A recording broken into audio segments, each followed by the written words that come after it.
Dans les classes de 9e année du Mali, un chapitre bien connu dans le programme scolaire vient de disparaître, celui portant sur la Révolution française de 1789.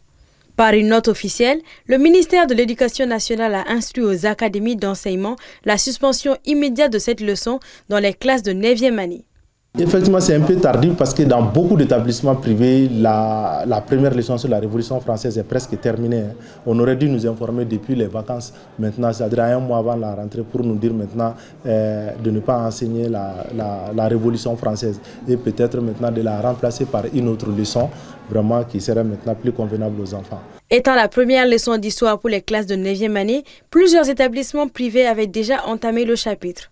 Cette décision vient mettre un terme à celle-ci, qui pour certains n'intéressait pas vraiment les apprenants. Il salue donc cette décision, estimant qu'elle marque une rupture avec un héritage colonial encore très présent dans les manuels. D'autres par contre regrettent la disparition d'un repère historique universel car la Révolution française a inspiré de nombreuses luttes pour la liberté à travers le monde. Bon, j'avais commencé en réalité, voilà, parce que comme officiellement, c'est vrai, je m'attendais un peu à ça, mais tant qu'on n'avait pas officialisé, on était obligé de continuer avec le programme normal. Moi, j'avais même commencé avec la leçon. On a fait une leçon, c'était la Révolution française, cause.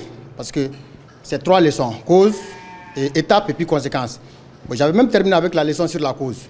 Donc ça fait que, bon, je serai obligé de revenir pour dire aux élèves qu'on va laisser tomber la Révolution française et on continue avec le reste du programme. Moi, je pense qu'enseigner la Révolution française, ça permet vraiment surtout aux enfants de connaître ce qui s'est passé dans d'autres mondes, dans d'autres parties. Le monde ne se limite pas seulement au Mali.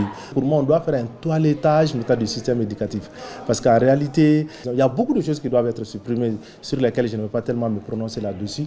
Donc, on doit vraiment faire maintenant un toilettage total, c'est-à-dire revoir le programme, revoir le volume horaire de certaines matières. Donc, sinon, le programme pour le moment est obsolète. Donc, en essayant vraiment de supprimer une leçon, je ne vois pas tellement l'importance. Cette mesure symbolique intervient dans un contexte de redéfinition des relations entre le Mali et la France. Quant aux élèves, principaux concernés, certains y voient une opportunité de recentrer l'enseignement sur l'histoire du Mali ou de l'Afrique. Bon, j'avoue que ça m'étonne un peu parce que avant le DEF, ça faisait partie du programme, mais maintenant ça m'étonne et puis ça nous fait sentir qu'on est un peu spécial et que pendant notre époque, les relations qui étaient néfastes entre le Mali et la France, ça n'existe plus, on ne fait plus de leçons françaises. Donc maintenant, nous sommes souverains. Pour des observateurs, la décision s'inscrit dans une volonté de révision des programmes scolaires pour y intégrer davantage d'histoire malienne et africaine afin que les élèves apprennent d'abord leur propre passé avant celui des autres. Mais pour l'heure, le ministre n'a pas précisé si la leçon sera remplacée par des contenus plus contextualisés dans les manuels scolaires.